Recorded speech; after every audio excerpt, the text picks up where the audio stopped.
আমি আমার আব্বু-আম্মু সেই মেয়েটা যে কিনা বিয়ের আগে আব্বু-আম্মুকে একবেলা রান্না করে খাইয়েছি কিনা সেটাও মনে পড়ে না। অথচ বিয়ের পরে এখন একসাথে ৩০-৩৫ জনের রান্না অনায়াসে করতে পারি। এখন মনে হয় যে এটা কোনো ব্যাপারই না। আসলে মানুষ চাইলে সবই পারে। এটার বাস্তব উদাহরণ আমি নিজেই। যাই হোক, বাসা চেঞ্জ করেছি তো সবাই জানেন, কিন্তু ওইভাবে আর কাউকে ইনভাইট করা হয়নি। বাসা মোটামুটি গুছিয়েই সবাইকে দাওয়াত দিয়ে দিলাম। দাওয়াতে কি কি আয়োজন করলাম আর কে কে আসলো সব মিলিয়েই থাকছে আজকের ভিডিওটি। আশা করি সবাই সম্পূর্ণ ভিডিও দেখে সুন্দর একটা কমেন্ট করবেন। তো এটা হচ্ছে দাওয়াতের আগের দিনের ভিডিও। এখানে হচ্ছে প্রায় আমি 1 কেজি এর মতো পেঁয়াজ হচ্ছে বেরেস্তা করে নিচ্ছিলাম, যেহেতু অনেক রান্না বান্না হবে পেঁয়াজ বেরেস্তা তো মাস্ট লাগবে। আগের দিনই হচ্ছে সব বাজার করে ফেলেছিল আমার হাজবেন্ড। এখানে হচ্ছে গরু মাংস নিয়ে এসেছিল, কিন্তু গরু মাংসের পিসগুলো অনেক বড় বড় ছিল, তাই আমি ওকে বললাম যে একটু ছোট ছোট করে পিস করে দাও। আগের দিন থেকেই আমার ব্যস্ততা শুরু হয়ে গিয়েছিল, যেহেতু ছোট ছোট দুটা বাচ্চা আছে ওদেরকে হ্যান্ডেল করে তারপর সবকিছু করতে হয়।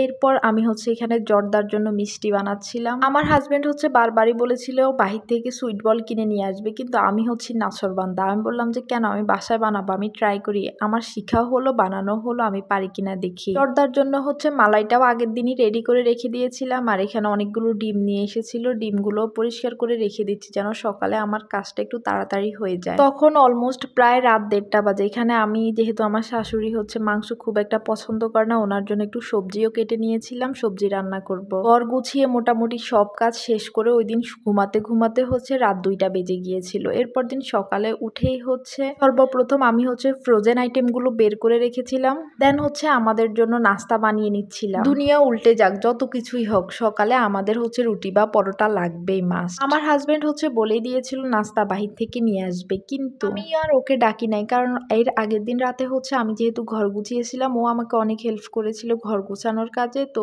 ওরও ঘুমাইতে ঘুমাইতে প্রায় 2টার মতো বেজে গিয়েছিল। সকালে উঠেই আমি হচ্ছে প্রায় অনেকগুলো কাজই গুছিয়ে ফেলেছিলাম, যেমন ভর্তা বানাবো, অনেক রকমের ভর্তা সবকিছু রেডি করে রেখেছি। মোটামুটি মাংসের আইটেম ছাড়া সবকিছুই আমি সকালেই রেডি করে রেখে দিয়েছিলাম। এখানে ডিম সিদ্ধ করেও রেখে দিয়েছিলাম। আমার হাজবেন্ড উঠে হচ্ছে আমাকে আগে ডিম ছিলে দিচ্ছিল। বেচারা এতক্ষণ সুন্দর করে ডিম ছিলতেছিল, কিন্তু এখন নাকি তার ক্যামেরা দেখে আর ডিমের খোসাই উঠতেছিল না, ওইটাই আমাকে বলতেছিল। আর এইদিকে দেখেন আমার অবস্থা, আমি সব কিছুতেই খুব কনফিউজড থাকি। যেমন এই যে গরুর মাংস রান্না করব, কিন্তু কোন পাতিলে রান্না করব ওটা নিয়ে প্রায় আমি 10 মিনিট বসেছিলাম। আমি অলওয়েজ সব কিছুতে এরকম কনফিউজডই থাকে। এদিকে হচ্ছে গরুর মাংসটা একবারে হাত দিয়ে ভালোভাবে মাখিয়ে নিয়েছি। আমার কাছে মনে হয় যে গরুর মাংস হাতে মাখিয়ে রান্না করলে বেশি মজা হয়। গরুর মাংসটাও মোটামুটি কষানো শেষ, তখন মনে হলো যে একটু আলু দেই। সবাই গরুর মাংসের সাথে আলুটা খুব পছন্দ করে। ওই দিনটা আসলেই অনেক ব্যস্ততার মাঝে আমার গিয়েছিল, যেহেতু ছোট ছোট 2টা বাচ্চা আছে, ওদেরকে ম্যানেজ করা, রান্না বান্না করা সবকিছু মিলিয়ে অনেক প্যারা হয়ে গিয়েছিল। এর মধ্যে একটা জিনিস খুব প্রাউডলি বলতে পারি যে ওদের বাবা খুবই হেল্পফুল। ওদের বাবা যদি ওই দিন আমাকে হেল্প না করতো তাহলে মনে হয় আমার দিনটা এত সুন্দর হতো না, বা সবকিছু এত পারফেক্টলি করতে পারতাম না। ওদেরকে ম্যানেজ করা, আমার রান্নার কাজে অনেক হেল্প করেছিল ওই দিন। এক পাশে হচ্ছে গরুর মাংস রান্না হচ্ছে, আরেক পাশে রোস্ট রান্না করতেছিলাম। ডিম নিয়েছিলাম হচ্ছে ডিমের কোরমা করব।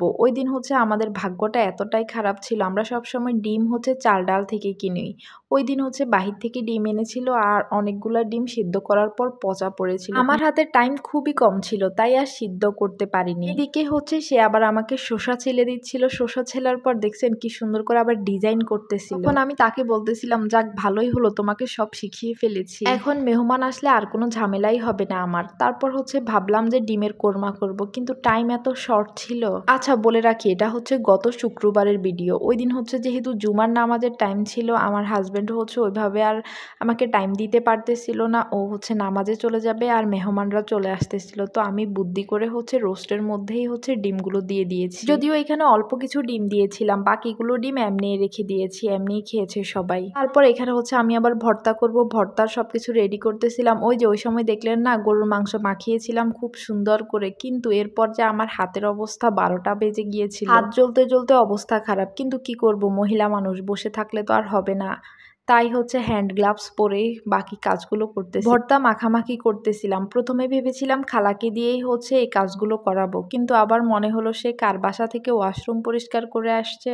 মানে আমি বললাম না সবকিছুতে একটু কনফিউজড থাকি, থাক আমি নিজেই ভর্তা মাখামাখি করে নিয়েছিলাম শেষ পর্যন্ত। যদিও আসলে অনেক কিছুই ভিডিওতে দেখানো সম্ভব হয়নি। আমি হচ্ছে শুটকি ভুনা করেছিলাম, তারপরে সিম দিয়ে মাছ দিয়ে একটা ভর্তা করেছিলাম, বেগুন ভর্তা করেছিলাম, আবার টমেটো ভর্তা করেছিলাম। শুধু পোলাওটাই হচ্ছে আমি করিটাই, কারণ হচ্ছে অনেকগুলো পোলাও যেহেতু করতে হবে আমি খুবই ভয়ে ছিলাম যদি নষ্ট হয়ে যায়, তাই এটা হচ্ছে আমি বড় আপুর জন্য মানে আমার ননাসের জন্য রেখে দিয়েছি। আপু এসেই হচ্ছে পোলাও করেছিল। আচ্ছা যাই হোক, এর মধ্যে খুবই লম্বা একটা টাইম চলে গিয়েছে কিন্তু আমি কোনো ভিডিও ক্লিপই নিতে পারি নাই, যেহেতু আমার সংসার আমার সবকিছু আমার নিজেকেই হ্যান্ডেল করতে হচ্ছিল। সবাইকে মানে খাবার দাবার দেওয়া, ম্যানেজ করা সবকিছু আমি নিজে একা হাতে করেছি, তাই ওইভাবে আর কোনো ভিডিও ক্লিপ নিতে পারি না। এটা হচ্ছে বিকেল বেলা। এখানে হচ্ছে আমার মেঝো ননাসে একটা ফুডিং বানিয়ে নিয়ে এসেছিল। আপুকে যখনই আমি হচ্ছে মেহমানদের জন্য কি কি আয়োজন করবো এগুলো বলতেছিলাম, তো এর মধ্যে ছিল যে ফুডিংও বানাবো। তো এটা শুনে আপু বললো যে তোকে আর এত কষ্ট করতে হবে না, ফুডিংটা আমি নিজেই বানিয়ে নিয়ে আসবো। এখানে হচ্ছে টেবিলে শুধু আমার ননাসদের হাজব্যান্ডদের জন্যই হচ্ছে নাস্তা দিয়েছি, আর বাকি সবাই হচ্ছে আমার রুমে, যেহেতু এসি আছে কেউ